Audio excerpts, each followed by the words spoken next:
What's the meaning of brain drain?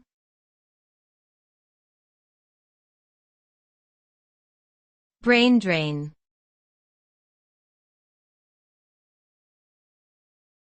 Brain drain.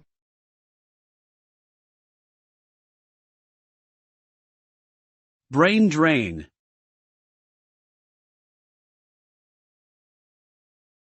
Brain drain.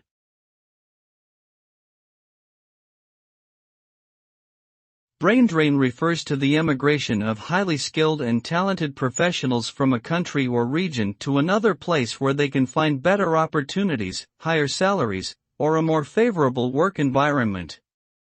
The result of brain drain can be negative for the country or region losing these professionals, as it may lead to a shortage of skilled labor and a decrease in innovation and competitiveness.